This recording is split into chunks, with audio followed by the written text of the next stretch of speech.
For 80 years, a letter has lived in my pocket. It was written by a German soldier I killed in France. During the summer of 1944, tucked inside was a photograph of his wife, her arms cradling their newborn son he would never meet. For 8 long decades, I've carried the heavy truth that the man I killed wasn't some faceless monster. He was just another scared kid, like me, who wanted nothing more than to go home. My story starts back in Brooklyn, New York, in 1941. I was 18, living above a bakery on Mulberry Street. My father worked at the docks. My mother took in sewing. We didn't have much money, but we had happiness. My dreams were simple. Take over my uncle's butcher shop. Maybe even marry Angela Russo from the grocery store down the block. Then, December 7th happened. Pearl Harbor. Pearl Harbor. I remember listening to that radio announcement with my family, watching the color drain from my father's face. He'd fought in the First World War. He knew exactly what was coming. 3 weeks later, I enlisted. Basic training down at Fort Benning was a brutal introduction to a new reality, the suffocating Georgia heat, the endless drills, learning 100 different ways to kill another man. But it was also where I met guys who became my brothers. Tommy from Philly, Bobby from Texas, William from Boston. We survived that hell together and shipped out to England in May of 1944. We all knew what was next. The invasion. June 6, 1944. D-Day. At 6:30 in the morning, I was in a Higgins boat, crashing through the waves towards Omaha Beach. The moment that ramp dropped, hell itself opened up. German machine guns just tore through us. Men fell before they could even take a single step onto the sand. I plunged into the chest-deep, freezing water, pushing past the bodies of dying soldiers.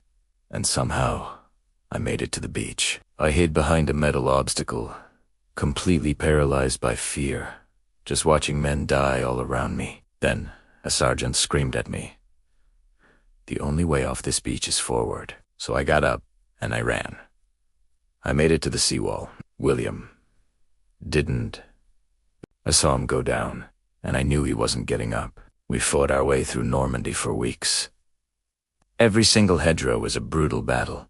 Every field was paid for with lives. One day in late July, my platoon was clearing out a farm. I went into a barn and came face to face with a German soldier. He was young, with blonde hair and blue eyes wide with sheer terror. His rifle was pointed at me, but his hands were shaking uncontrollably. For just a split second, I saw him not as an enemy, but as a person. I saw his fear, and I realized he was just as scared as I was. But in that barn, only one of us was going to walk out. I fired first. 2 shots. He fell. I should have just left, but something made me kneel beside him as the life left his body. That's when I saw a letter sticking out of his pocket. I pulled it out. I couldn't read a word of the German, but the photograph inside told me everything I needed to know. A young woman, smiling, holding a baby. On the back, there was a date. March 1944. This boy had a son, born just a few months before, a son he would never hold. And I was the one who had made that happen. I put the letter in my pocket. To this day, I'm not entirely sure why. Maybe I felt I needed to carry that weight, to bear witness to the life I had taken. The war raged on. We fought through the Battle of the Bulge that December, in below zero cold, where men froze to death, right in their foxholes. By spring of 1945, we were pushing into Germany, liberating concentration camps and seeing horrors that finally made me understand, with absolute clarity, why we were fighting. The war in Europe ended on May 8, 1945. I survived, but the person who returned to Brooklyn wasn't the same kid who had left. Coming home was hard. I got my old job back. I married Angela. We had kids. And from the outside, I lived what looked like a normal life. But that letter stayed in my pocket, transferred from one pair of pants to the next.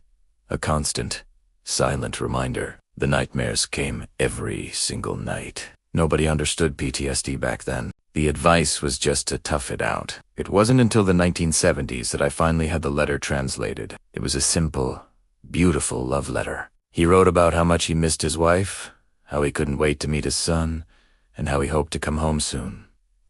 He signed it Friedrich. After 30 years, I finally knew his name, and that's when I decided I had to find his family. In 1995, at 72 years old, I made my first trip back to Germany. Using the letter and help from veterans organizations, I found his hometown in Bavaria. His widow, I learned, had passed away, but his son, Klaus, was alive. He was 51 years old, a school teacher. I stood outside his house for what felt like an eternity before I could bring myself to knock on the door.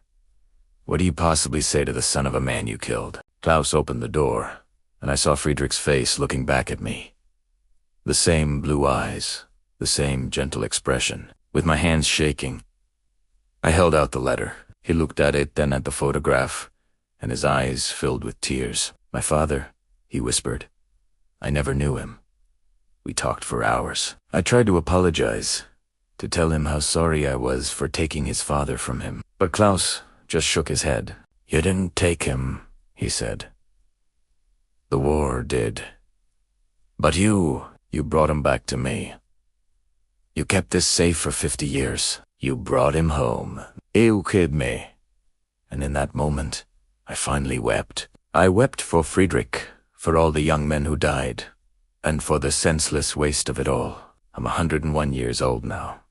Most of the men I served with are gone, but I'm telling this story because it needs to be told. War isn't about glory or heroism. It's about young men killing other young men because old men decided it had to happen. It's about carrying weights that never fully lift, but it's also about finding our shared humanity in the worst of circumstances. It is about carrying a letter for 50 years because you cooey and forget that your enemy was human. 2. It's about traveling across the world to return it, because some debts can only be paid with honesty and courage. So, yes, Q. What does it mean to remember our veterans? Not as abstract heroes or symbols, but as real human beings who carried impossible burdens. Share your thoughts in the comments, and please subscribe to this channel, because these stories need to be preserved before the last of us are gone. Next week, I'll share the story of a brave Tuskegee Airman who fought fascism abroad while facing the injustice of racism at home. Thank you for listening. Thank you for remembering. And thank you for understanding that the real story of war is never simple, never clean, and never really over.